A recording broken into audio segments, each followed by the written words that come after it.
সীমান্তের ৩২ জেলায় বহুদিন ধরেই সক্রিয় নারী পাচারকারী চক্র। যশোরের পুটখালী, সাতক্ষীরার ভোমরা, দর্শনার জীবননগর ও ঝাউডাঙ্গা সীমান্ত সহ ১৮ রুটে বছরে পাচার হয় প্রায় ২০,০০০ নারী ও শিশু। ১৪ বছর বয়সে ভাগ্য ফেরানোর আশায় দূর সম্পর্কের এক মামার হাত ধরে ভারতে পাড়ি জমায় রোকসানা। আমি কি করে আসবো না, আমি ওখান থেকে চিনি না, বাংলাদেশের ভিতরও নেই। ফিরেছে সে, ভাগ্য ফেরেনি, হারিয়েছে কৈশোর।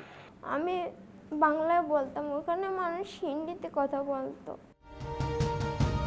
কলকাতা ও পুনের পতিতাপল্লীতে ৪ বছর অমানসিক নির্যাতনের পর পালিয়ে ধরা দেয় পুলিশের হাতে। যে আমি যেখানে নিয়ে গেছিল ওইখানে বাঙালি মেয়ে ছিল। বয়সে ২১ বছর হলেও দেখতে প্রায় কিশোরী রাবেয়া।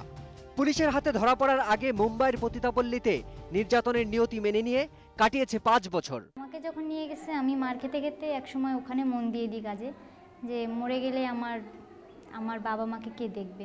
সেখানে অন্তত ১৫ বাংলাদেশি মেয়ের সঙ্গে পরিচয় হয় তার। তো হঠাৎ করে যখন ছোট ছোট বাচ্চা আরও কয়েকটা নিয়ে আসলো ১২-১৩ বছরের, তখন মনে করেন যে আমার আর ভালো লাগলো না। ভারতের সমাজ কল্যাণ বোর্ড বলছে দেশটির বিভিন্ন পতিতাপল্লীতে ৫ লাখ যৌনকর্মীর বেশিরভাগই বাংলাদেশি। ২০০৪ থেকে ১৫ সাল পর্যন্ত ৩ লাখ নারী ও শিশু ভারতে পাচার হয়েছে বলে জানাচ্ছে জাতিসংঘ।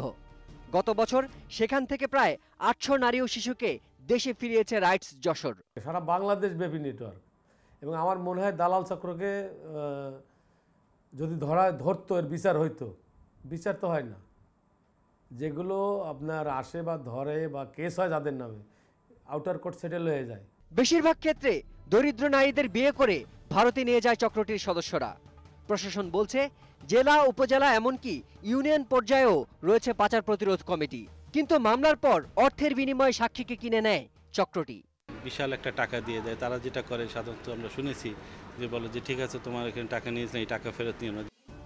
গবেষকরা বলছেন নানা নির্যাতনের শিকার এসব নারী ও শিশুর নগণ্য অংশকে ফিরিয়ে আনা হলেও হচ্ছে না পুনর্বাসন। স্বাধীন চলাফেরা তো নয়ই, পরিবারের সদস্যদের কাছেও অবহেলার পাত্র হয়ে থাকছে তারা। শিমুল বাশার, ইন্ডিপেন্ডেন্ট নিউজ, যশোর।